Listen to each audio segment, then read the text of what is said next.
یہودی جو تھے نا وہ سحری نہیں کرتے تھے، سحری کا نام و نشان نہیں تھا، روزہ رکھتے سحری نہیں کرتے. تو نبی پاک صلی اللہ تعالی علیہ وسلم نے فرمایا ہمارے اور یہودیوں کے درمیان فرق ہی سحری کا ہے.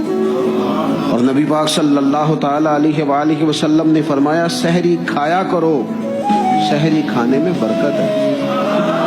اور اگلی بات سننی ہے آپ نے تو خوش ہو جانا ہے، سحری کو معمولی نہ سمجھے، سحری کرنا عبادت ہے. ہاں آپ مت سمجھیں کہ میں روٹی کھا رہا ہوں، یہ تو میرے سامنے دہی رکھا ہوا ہے، یہ تو سالن رکھا ہوا ہے، یہ تو اچار رکھا ہے، تو چپاتیاں رکھی ہیں. سحری کھانا عبادت ہے. آپ صبح اٹھے، آپ کی تو روٹین ہی اور تھی، تو 7 بجے کھاتے تھے، 9 بجے کھاتے تھے. یہ جو آپ صبح کھا رہے ہیں اٹھ کے سحری میں، اپنی مرضی سے تھوڑی کھا رہے ہیں، یہ تو کسی کے کہنے سے کھا رہے ہیں، یہ تو کسی کے بٹھائے بیٹھے ہیں. یہ جو سحری کا لنگر ہے یہ رب رسول کی رحمت کے ساتھ عطا ہوتا ہے، یہ کرم ہے، یہ اللہ رسول کے بٹھائے بیٹھے.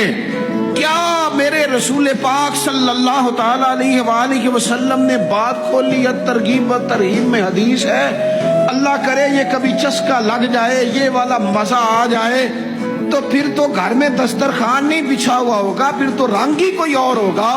حضور فرماتے اللہ تعالی اور اس کے فرشتے سحری کھانے والوں پر رحمتوں کا نزول فرماتے ہیں. کھائی روٹی جا رہی ہے، پکا ہوا کھانا ہے، لیکن حضور فرماتے ہیں رب بھی رحمتیں فرما رہا ہے اور اللہ کے حکم سے فرشتے بھی رحمتوں کا نزول کر رہے ہیں.